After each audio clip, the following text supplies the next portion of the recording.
Hello my YouTube family, कैसे हो आप सब। आई होप अच्छे होंगे। मैं हूं आपके दोस्त नेहा सिंह और हाजिर हूं आज की टिप्स लेकर के, आज की वीडियो लेकर के। आई होप आप लोगों को आज की टिप्स बहुत पसंद आने वाली है क्योंकि एकदम से यूनिक है और आप लोगों को बहुत यूज़फुल भी लगेगी। टिप्स में अगर आपको कुछ यूनिक लगे तो लाइक शेयर करिएगा, कमेंट करना बिल्कुल मत भूलिएगा। साथ ही साथ अगर आप न्यू आए हो तो सब्सक्राइब करना भी बिल्कुल मत भूलिएगा, बेल आइकन भी प्रेस कर लीजिएगा। तो चलिए वीडियो को शुरू करते हैं और देखते हैं आज क्या क्या है मेरे इस पिटारे में। तो चलिए चलते हैं फर्स्ट टिप्स की तरफ। फर्स्ट टिप्स है बहुत यूज़फुल। तो ये मेरे पास बहुत सारी बैक पिन है। ऐसी बैक पिन सभी के पास में होती है क्योंकि हम महिलाएं पसंद करती हैं तरह तरह के बैक पिन लगाना, लेकिन क्या करते हैं इन्हें निकाल करके ऐसे फेंक देते हैं। तो इनके जो स्टोन लगे होते हैं ना, बड़े प्यारे प्यारे से होते हैं, कलरफुल, वो निकल जाते हैं और कभी कभी हमारा बैक पिन भी टूट जाता है। तो लेना कुछ इस तरीके से जो हमारे पास कार्डबोर्ड का भी ले सकते हो आप। अगर आपके पास कोई फॉर्म है तो फॉर्म ले सकते हो। मैंने ये फॉर्म ले लिया है तो इस फॉर्म में मैं लगा दूंगी। छोटे छोटे से होल कर लेने हैं ना दोनों तरफ नाप करके। तो मैं यहाँ पे होल कर रही हूँ। तो मैं अब सीजर की हेल्प से कर लूँगी क्योंकि मैंने एक पे निशान लगा दिया है। तो अब पता चल गया कि बराबर में कहाँ पे निशान लगाने हैं। तो बस कुछ इस तरीके से होल करते जाइए। फॉर्म पे बड़ी आसानी से होल हो जाते हैं और हमारी बैक पिन काफ़ी सुरक्षित रखी भी रहती है। जैसा कि आपने शॉप पे देखा होगा ना, शॉप वाले भी कुछ इस तरीके से कभी कार्डबोर्ड पे कभी फॉर्म पे लगा करके रखते हैं। तो उनकी इसीलिए बैक पिन जो है सुरक्षित रखी रहती है। तो बस देखिए मैंने इस तरीके से लगा दिया। अब ये हमारी देखने में भी काफ़ी अच्छी लगेगी, देखिए इस तरीके से। और हमारा जो अच्छी तरीके से ऑर्गेनाइज भी रहेगा और टूटेगा, नुकसान होगा कुछ नहीं। तो है ना, ये बहुत ही यूज़फुल टिप्स आपको भी बहुत यूज़फुल लगी होगी। अगर यूज़फुल लगी हो तो इसे शेयर करना बिल्कुल मत भूलिएगा ताकि अदर्स जो हमारे फ्रेंड है ना, वो भी अपनी बैक पिन को इस तरीके से संभाल कर रख पाए। तो चलिए चलते हैं नेक्स्ट टिप्स की तरफ। नेक्स्ट टिप्स भी बहुत काम की है। तो इस तरीके के ग्लास ना होते हैं जो कांच के होते हैं, वो हमारे पास कभी एक बजते हैं कभी दो बजते हैं। जब टूट जाते हैं तो फिर हम क्या, कोई भी हो उसको इधर उधर फेंके रखता है क्योंकि एक ग्लास तो किसी काम का नहीं होता है। तो बस मैं इसका यूज़ करने जा रही हूँ आज क्योंकि ये कहीं पर भी आप अगर इसको रख दोगे ना डेकोर करके तो ये बहुत सुंदर लगेगा। तो मैं क्या करूँगी, जैसे इस तरीके ग्लास है ना, तो ये होता है ना पेड़ लाइट, इनको लाइट को कुछ इस तरीके से आप कैंडल लाइट को रख दे सकते हो कहीं पर भी और इसको डेकोर कर दोगे। जहाँ भी रखोगे ना, देखिए सारे में कितने सुंदर लग रहे हैं। तो ये कहीं भी आप रख दोगे तो ये बहुत सुंदर लगेगा, चाहे आप डाइनिंग टेबल पर रखो या आप अपने ड्रेसिंग टेबल पर रखो, कहीं पर भी रखो। क्योंकि एक गिलास तो हम कभी यूज़ नहीं कर सकते, तो इन्हें क्यों ना कुछ इस तरीके से यूज़ किया जाए जो देखने में सुंदर भी लगे और हमारा ग्लास यूज भी हो जाए। तो है ना, ये कितना बढ़िया कैंडल होल्डर। और दूसरा यूज हम कुछ इस तरीके से कर सकते हैं, जैसे कि ग्लास हमारे पास एक एक है तो इन्हें हम अपना स्पून होल्डर बना सकते हैं या कुछ भी बना सकते हैं। तो टिप्स कैसी लगी, आई होप आप लोगों को अच्छी लगी होगी। चलिए चलते हैं नेक्स्ट की तरफ। नेक्स्ट टिप्स भी बहुत यूज़फुल है। तो क्या होता है ना, जब हम लोग कढ़ाई में कुछ बनाते हैं, कोई चीज़ फ्राई करते हैं, तो इस तरीके की छन्नी हमें यूज करने की ज़रूरत पड़ती है। और हम क्या करते हैं, जब इसमें हम निकाल करके कोई चीज़ रख देते हैं ना, तो ये फिर से फिसल करके नीचे आ जाती है। तो ऐसा क्या करें ना जिससे बढ़िया से होल्ड हो जाए। तो बस लेना है एक चम्मच और चम्मच को कुछ इस तरीके से डाल देना।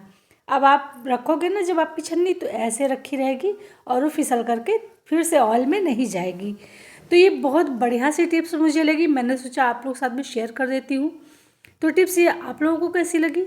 छोटी सी थी लेकिन बहुत काम की थी क्योंकि जब हम लोग कोई चीज़ रखते हैं ना फ्राई करके और फिर से बार बार वो ऑयल में डूब जाता है तो फिर बहुत बुरा लगता है। तो जब भी कोई चीज़ फ्राई करिए बस स्पून डाल दीजिए इस छन्नी में और बस इस तरीके से आप होल्ड कर दीजिए। तो ये टिप्स आपको कैसी लगी ज़रूर कमेंट करिएगा। चलिए चलते हैं नेक्स्ट की तरफ। ऐसा होता है ना, कभी कभी हम लोग मक्के की रोटी बनाते हैं तो तवे पे सही से डाल नहीं पाते और जब खासकर जो बिगनर्स हैं उनके लिए बहुत बड़ी प्रॉब्लम होती है। तो मैं कैसे यूज करती हूँ चलिए मैं दिखाती हूँ। मैंने डाल दिया, देखिए इस तरीके से प्लेट लेना है और बस प्लेट पे अपनी रोटी डाल देना, क्योंकि प्लेट गर्म नहीं होती तो इससे हाथ जलने का डर भी नहीं होता है। अब क्या करेंगे, अगर हम ऐसे डायरेक्ट डालते हैं ना तो हमारा हाथ जल जाता है। तो बस कुछ इस तरीके से लेना है और अपने गर्म तवे पर हमें इसको इस तरीके से रख देना है। रोटी आराम से तवे पे उतर जाएगी और बस अब इसको बढ़िया सा सेक लीजिए। मक्के की रोटी हो, बाजरे की रोटी हो, उनको तवे पे डालना बहुत बड़ा काम होता है। टिप्स कैसी लगी? छोटी सी थी लेकिन बहुत काम की थी। चलिए चलते हैं नेक्स्ट की तरफ। तो आजकल मेथी आ गई हैं, पालक है, और इस तरीके की जो छोटी छोटी पत्तियों वाली है ना, इन्हें निकालना थोड़ी सी प्रॉब्लम तो होती है और काफ़ी टाइम भी लग जाता है। तो एक बहुत बढ़िया सी टिप्स है मेरे पास, कुछ इस तरीके से लेना है। ये जो हमारे पास कलछी होती है ना, ये हमारे बहुत काम की होती है। तो बस डंठल को डालिए कुछ इस तरीके से और बस खींच दीजिए और हमारी पत्ती देखिए, डंठल अलग हो गया और पत्ती हमारी अलग हो गई। तो ये मुझे बहुत बढ़िया लगता है। फटाफट जल्दी से, कितना भी आपके पास मेथी हो, आपके पास सोया हो, धनिया हो, तो इस तरीके की ये छोटी छोटी पत्तियों वाली चीज़ें हैं ना, बहुत आसानी से हम इस तरीके से निकाल सकते हैं, अपने डंठल से अलग कर सकते हैं। तो ये बहुत ही छोटी सी टिप्स है, लेकिन अगर अनजान हो ना तो बहुत बड़ी लगती है, क्योंकि इन सब चीज़ों की पत्तियाँ निकालने में बहुत सारा टाइम हमारा वेस्ट होता है। तो आज के बाद में आप भी इस टिप्स को अपनाइएगा और अपने टाइम को सेव करिएगा, क्योंकि टाइम बहुत कीमती है। तो ये देखिए मैंने कितना सारा निकाल लिया और ये देखिए डंठल मेरे सारे अलग हो गए हैं। तो अब डंठल को फेंक दीजिए, पत्ती को यूज़ कर लीजिए। एक कलछी की हेल्प से हमने सारी पत्तियाँ निकाल ली और एकदम फ्रेश पत्तियाँ निकली है। देखिए टिप्स कैसी लगी, एक बार लाइक करके ज़रूर बताइएगा। चलिए चलते हैं नेक्स्ट की तरफ। नेक्स्ट टिप भी कुछ इसी तरीके की है। तो कुछ ऐसा, ये जो जिपलॉक वाले बैग होते हैं ना, इन्हें हम क्या करते हैं, फेंक देते हैं, लेकिन ये बहुत काम के हैं। इनको आप सब्जी स्टोर करना, हरे पत्ती वाली कोई भी सब्जी हो, अगर आप इसको स्टोर करते हैं ना तो काफ़ी टाइम तक ये एकदम से ताज़ी और हरी रखी रहती हैं। ये देख रहे हैं, सोया मैंने इसी में रखा हुआ था और ये बहुत बढ़िया तरीके से रख भी जाता है और आप इसको 8 से 10 दिन तक बिल्कुल ताज़ा ताज़ा रख सकते हो। तो करना क्या होता है, इन्हें धुलना नहीं होता है, इस बात का ध्यान रखिएगा। जैसे आप शॉप से लाते हो, इसको थोड़ी देर रख दीजिए ताकि इसमें जो पानी पड़ा हुआ है वो सूख जाए। उसके बाद में बस थोड़ा थोड़ा करके सारा अच्छी तरीके से इसको जिपलॉक बैग में अपने भर दीजिए। जैसा कि देख रहे हो आप, मैं रख रही हूँ, तो मैंने इसको अभी निकाला था और इसमें नमी बन जाती है, अपने आप से नमी रहती है। जब आप फ्रिज में रख देते हो तो ये बिल्कुल ताज़ी रखी रहती है और ये मेरी कम से कम 8 से 9 दिन की हो गई है। लेकिन आप देख रहे हो बिल्कुल ऐसा लग रहा है जैसे अभी ये खेत से तोड़ करके आई है। तो बस कुछ इस तरीके से सारा बैग में भर दीजिए और भर करके थोड़ा सा डीप करिए ताकि ये अंदर की तरफ सेट हो जाए। और ये जो निकला हुआ है थोड़ा सा बाहर ना, इसको थोड़ा सा हाथ लगाइए और अंदर कर दीजिए। अब आप इसकी जेब को बंद कर दीजिए। तो चलिए इसको बंद कर देते हैं और उसके बाद में दिखाते हैं। तो बस ये देखिए, ये लॉक हो गया है।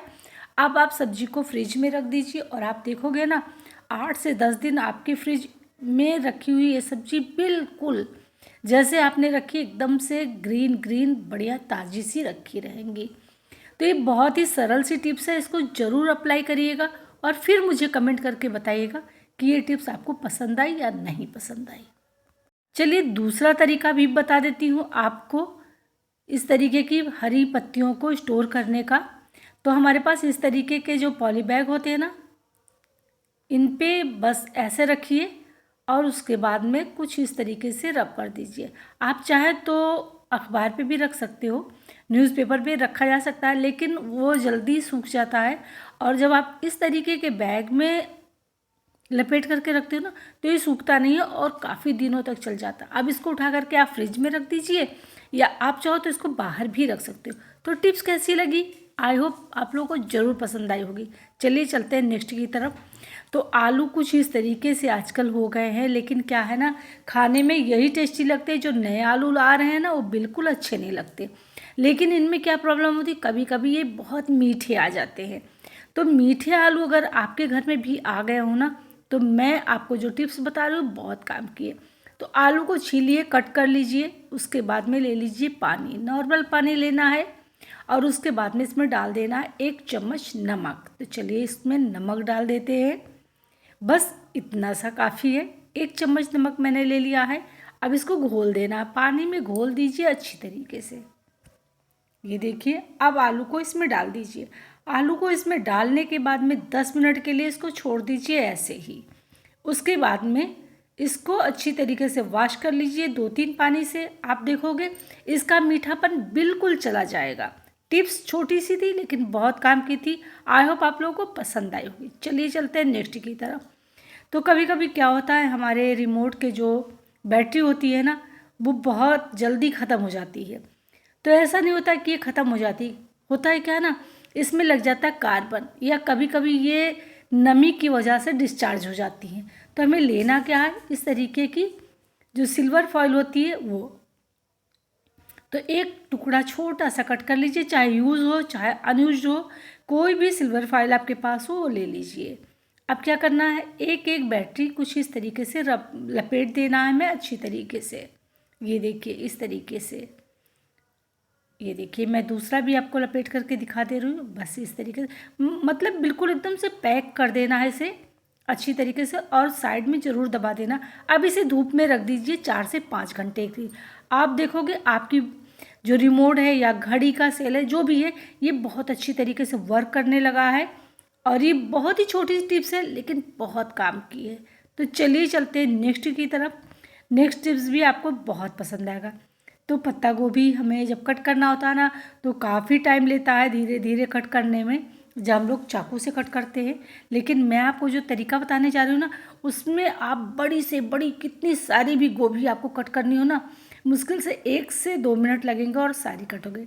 और ये जब हम लोग चाकू से काटते हैं ना, तो कुछ बड़ी बड़ी भी कटती है। तो चलिए मैं दिखाती हूँ मैं कैसे कट करती हूँ। बस एक ग्लास लेना है जिसमें साइड में एकदम से चिकना वाला कोर हो, और बस इस तरीके से कट करते चले जाइए। मुश्किल से 1 मिनट लगेगा और आपकी कई सारी पत्ता गोभियाँ कट करके बहुत ही फाइन। अगर थोड़ी सी बड़ी भी आपको लग रही है ना, तो आप उसे दोबारा से चॉप कर लीजिए और बहुत महीन। देखिए कितनी बढ़िया कट करके रेडी हो गई ना, और मुश्किल से 1 सेकेंड लगा। तो ये टिप्स बहुत काम की है, आई होप आपको पसंद आई होगी। तो आज की वीडियो में बस इतना ही। कल मिलते हैं फिर से नेक्स्ट वीडियो में नेक्स्ट टिप्स के साथ में। तब तक के लिए बाय बाय।